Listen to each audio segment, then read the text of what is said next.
देश की सबसे बड़ी बीमारी है बीजेपी और आरएसएस, और इनको साफ करना जरूरी है। बीजेपी का सुपड़ा साफ होगा, 50 सीटें मिलेंगी नहीं। और केवल मैं नहीं कह रहा हूं, ये बीजेपी और आरएसएस का अपना आंतरिक जो सर्वे है, वो सर्वे ये कह रहा है कि 23 करोड़ की आबादी में से 15 करोड़ लोग गरीबी की रेखा से नीचे जा चुके हैं। उन्हें जिंदा रखने के लिए अनाज देना पड़ेगा।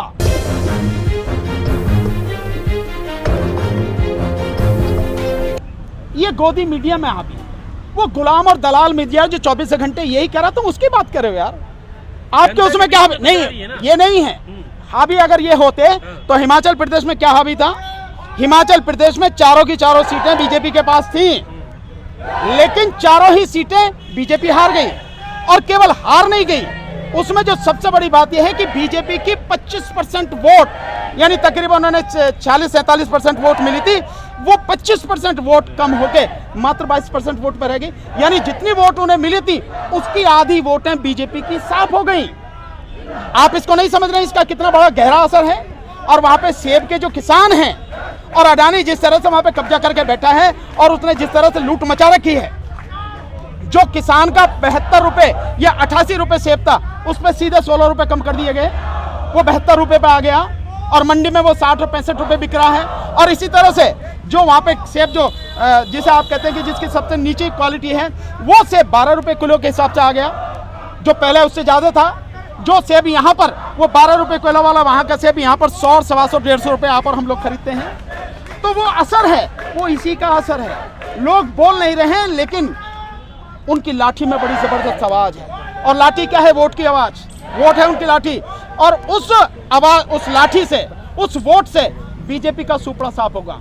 केवल यही नहीं, आप इसका नजारा और देखिए, दूसरी तरफ देखिए कि राजस्थान में जो चुनाव हुआ है, ये बाई इलेक्शन हुआ 2 सीटों पे, उनमें भी एक सीट पर तीसरे नंबर पर और दूसरी सीट पर चौथे नंबर पर आई है बीजेपी।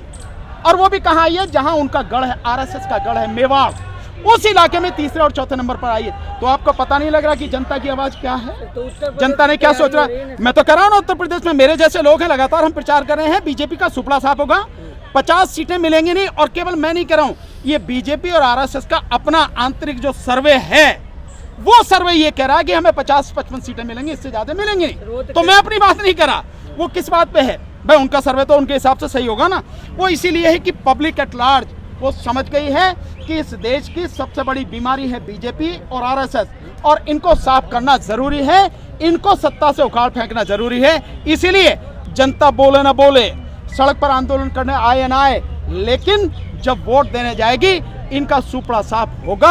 आप अपनी आंखों से देखिए। देखिए, उसका एक कारण हो सकता है, उसका कारण यह हो सकता है यूएपीए के झूठे मुकदमे जो लगाए जा रहे हैं, और यह कारण भी है कि डराया जाए लोगों को, इससे भी लोग डरे बैठे हैं। दूसरी एक और बड़ी जो कारण है, बेरोजगार बड़ी संख्या में इस देश में है। इसका एक अंदाजा अगर मैं उत्तर प्रदेश के संदर्भ में कहूं तो आप इससे अंदाजा लगा सकते हैं। उत्तर प्रदेश सरकार ने अप्रैल तक 15 करोड़ लोगों को, उत्तर प्रदेश के 15 करोड़ लोगों को ये जो 5 किलो अनाज दिया जा रहा है, इसको जारी रखने की घोषणा की। और केवल यही नहीं, इसके साथ साथ में 1 किलो तेल सरसों का, साथ में दाल, और साथ में चीनी भी देने का उसने वादा किया है फ्री में।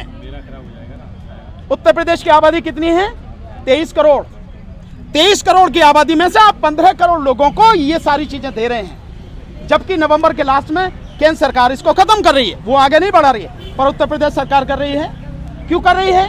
क्योंकि आपको वोट चाहिए, और इनके माध्यम से लोगों को रिश्वत देने की बात की जा रही है। या इसको दूसरे तरीके से समझें कि सरकार ये बात मानती है, अच्छी तरह से जानती है कि 23 करोड़ की आबादी में से 15 करोड़ लोग गरीबी की रेखा से नीचे जा चुके हैं, उन्हें जिंदा रखने के लिए अनाज देना पड़ेगा।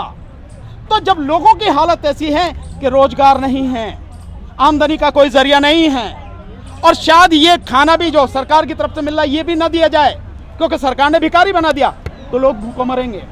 आदमी अपने पेट की भूख को शायद मार सकता है, लेकिन उसकी आंखों के सामने अगर उसके बच्चे भूखे हों, उनके पेट में अनाज का एक दाना नहीं हो, तो क्या उसके दिल पे बीतते होगी, ये शायद आप समझ सकेंगे। अगर आप पिता हैं, बच्चे वाले हैं, तब आप ये समझ सकते हैं। तो अगर आपको पसंद आया हो तो इसे लाइक करें, कमेंट करें, शेयर करें और हाँ, हमारे चैनल को सब्सक्राइब करना ना भूलें ताकि देश विदेश से जुड़ी खबरें आप मिस ना करें, क्योंकि कोरोना काल में 2 गज दूरी, मास्क है जरूरी।